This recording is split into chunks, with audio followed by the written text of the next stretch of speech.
The night crept over the Arizona desert like a slow-breathing beast, and with it came the storm. Lightning flared on the horizon, clawing across the black sky and lighting up the barren ridges.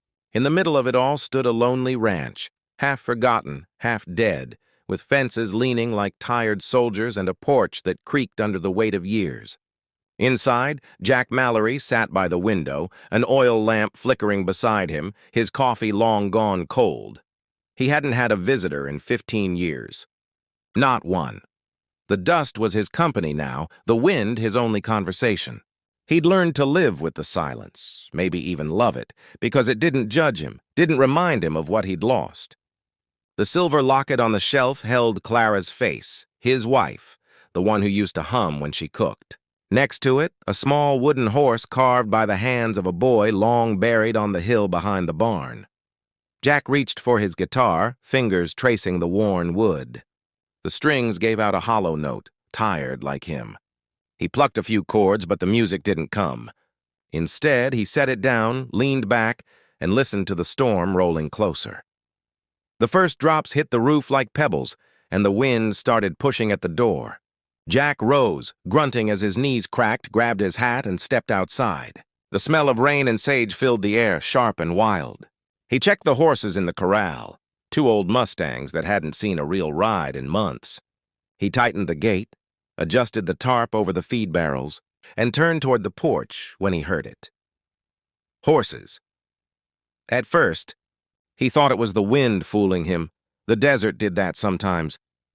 But no, the sound was real. Hooves, several. Galloping hard and fast, cutting through the rain. Jack's instincts woke like an old wolf's. He grabbed his rifle from the door and stepped into the downpour, eyes straining through the sheets of water. And then he saw them, 5 riders, shrouded in darkness, their horses stumbling through the mud. They rode straight toward him, not bandits, he could tell that much. Their shapes were too small, too hunched. When the first lightning flashed, it lit up 5 women, Apache women, their faces streaked with rain and fear, their clothes torn and soaked. The lead rider, tall, proud, though trembling, raised a hand and called out in a voice that cracked with desperation. "Please. We need shelter." Jack didn't move for a moment. His grip on the rifle tightened. Memories slammed through his head. Raids, fires, the sound of men screaming, the wars between ranchers and tribes that had burned the land decades ago. He'd fought in those wars. He'd seen what both sides were capable of, but this wasn't war. These were women half-starved, freezing in the storm. He lowered the rifle. "Barn's dry," he said, his voice rough as gravel. "You can stay till morning." The eldest of the women dismounted, her movements slow but full of dignity. Her black hair was streaked with silver, her eyes deep and unreadable. "Thank you," she said softly. "We'll work for it." Jack nodded, still uncertain, still cautious.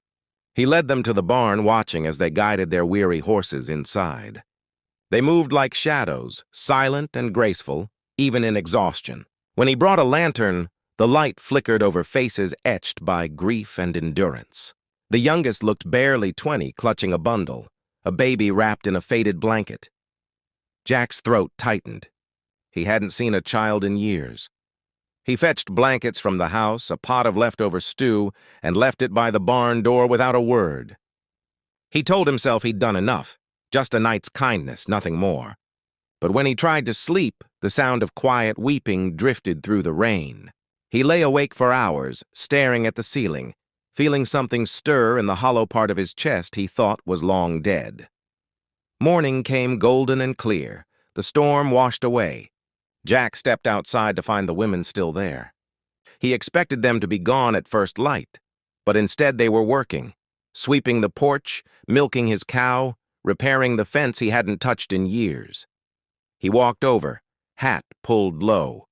"You don't have to." "We said we'd work," the eldest woman said simply, tying the rope tighter on a post. "You gave us shelter. We give something back." Jack studied her face, the fine lines carved by sun and sorrow. "What's your name?" "Nita," she replied. "The others are Tala, Rose, Ayana, and Keme." He nodded slowly. "I'm Jack." The baby, wrapped in soft hides, stirred in Ayana's arms and let out a small cry. The sound hit Jack harder than he wanted to admit. He looked away quickly. "There's water in the well," he muttered, "and oats in the shed. Help yourselves." Days passed. The women didn't leave. Jack told himself he'd let them stay until they got back on their feet, until the weather cleared or they found somewhere else to go. But they never spoke of leaving. They cooked meals that filled the air with scents of roasted corn and herbs he couldn't name. They told stories in their soft native tongue at night by the fire, their laughter weaving into the sound of crickets. It unsettled him at first, that warmth, that life, like sunlight in a house long shuttered. He caught himself listening, even smiling. One evening, Nita joined him on the porch. She held a cup of coffee he'd made and looked out at the fading sun. "Our husbands are gone," she said quietly. "The soldiers killed them. They burned our homes. We came here because the wind led us this way." Jack said nothing, just watched the sky turn red. "You live alone," Nita added after a pause. "Why?" He almost laughed, but it came out bitter. "World's quieter that way." Nita turned her gaze toward him. "Quieter," she agreed, "but not kinder." Her words sat heavy between them. Jack stared into the distance, at the hill where Clara and his boy lay, at the graves he'd never truly left behind. He didn't answer, but the question followed him everywhere that night. In the creak of the porch, the wind against the windows, the cry of coyotes from the ridge. By morning, he found himself fixing the corral with them. His hands remembered the work, his body the rhythm. The women sang as they worked, low, haunting songs about the river and the sun. For the first time in years, Jack felt like the ranch was alive again. And then came the dust, a long line of it rising from the trail beyond the ridge. He knew that sight: horses, soldiers. When they arrived, their leader dismounted, holding a folded paper. "You Jack Mallory?" Jack nodded. The man handed him the document. "Those women you're keeping? They're fugitives. You're harboring them. That's a federal offense." Jack felt the air leave his lungs. "They're not criminals. They're widows. Doesn't matter. Orders are orders. We'll be back tomorrow to collect them. You'd best cooperate." The soldiers turned their horses and rode off, leaving dust in their wake. Jack stood there, the paper trembling in his hand, the sound of their hoofbeats fading into the desert. Behind him, he felt eyes watching, Nita's, steady and calm, as though she already knew. He'd lived as a ghost for 15 years, haunted by what he'd lost. But now, for the first time, he had something, someone, to lose again. And in that moment, Jack Mallory made a silent vow. They could take his land, his cattle, his peace. But they wouldn't take these women, not while he still drew breath.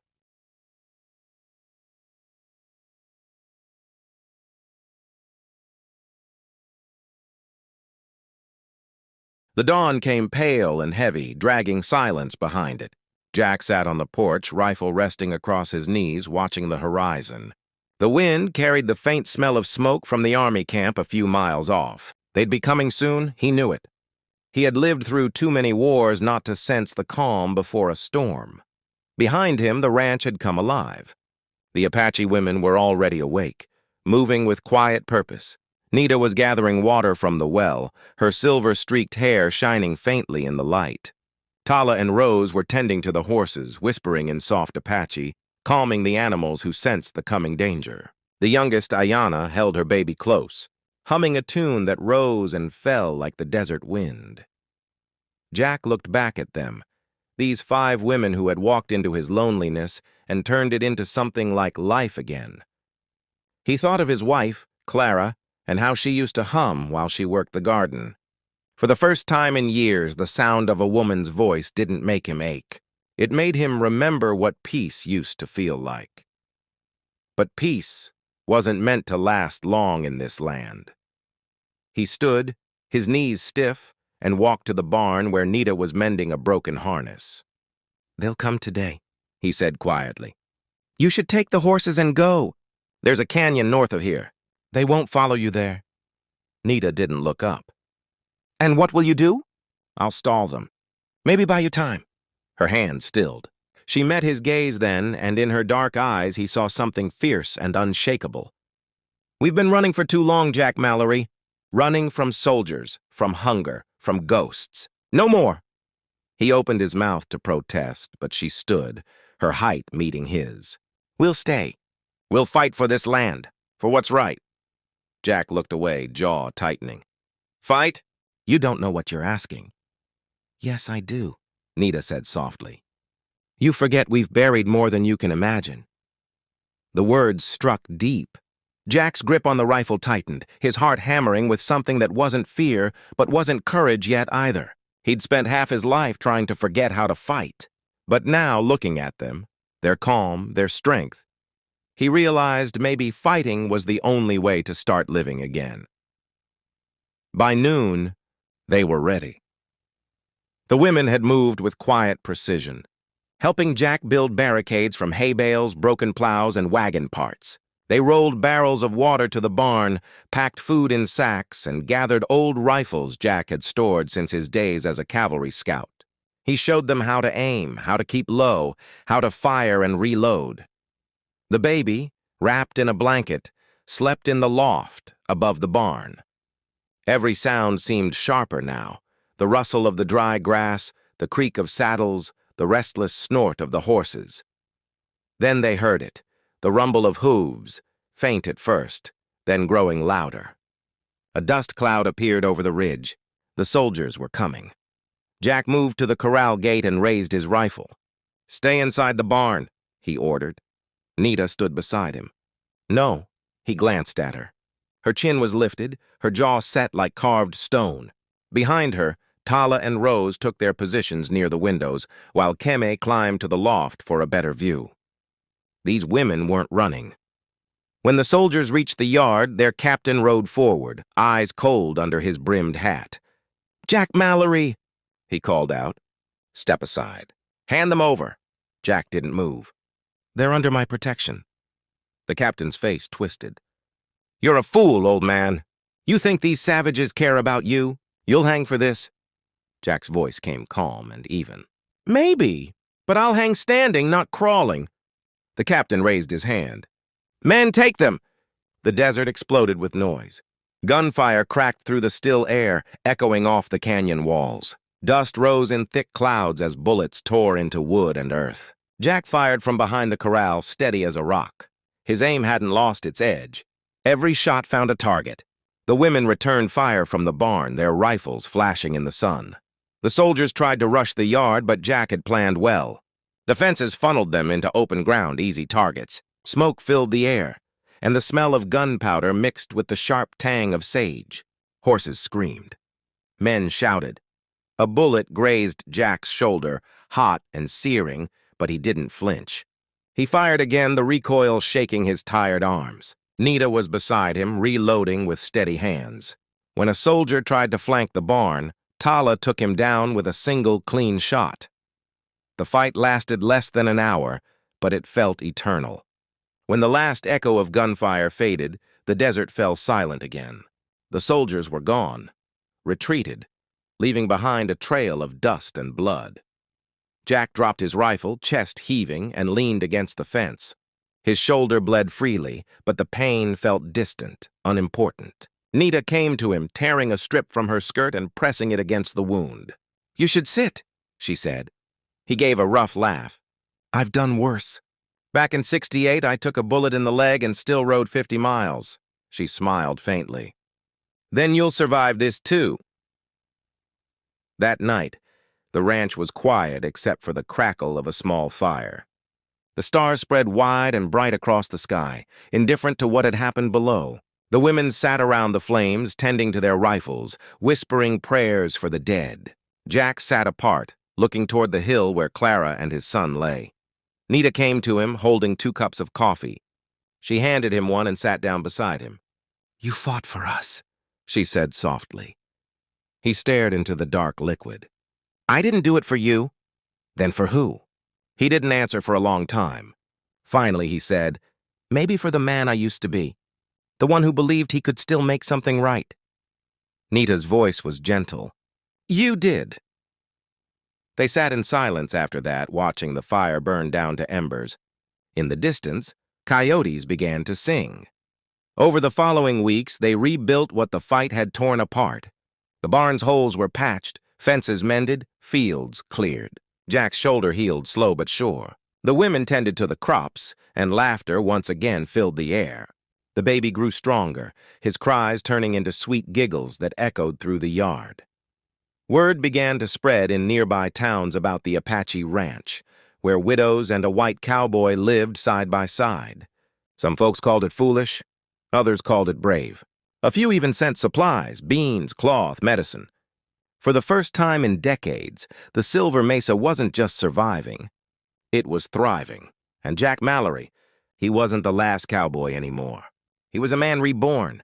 He built new stables, taught the women's children to ride, and on quiet evenings, when the wind was soft and the sky turned orange, he'd sit on the porch, guitar in hand, playing again. The music had come back to him, slow and tender, carrying across the land like a prayer. One evening, as the sun dipped low, Nita stood beside him. Her hair shimmered gold in the fading light. The world thinks we needed saving, she said quietly. Jack smiled, fingers brushing the strings. Maybe we all did. He looked out at the land, once empty, now alive with voices, laughter, and the sound of life returning. And for the first time since he buried his family, Jack Mallory whispered a prayer not for the dead, but for the living. He'd been alone for 15 long years. But in opening his door to 5 desperate women, he had opened his heart again. Sometimes the people who come to you for shelter bring the very light you've forgotten how to carry.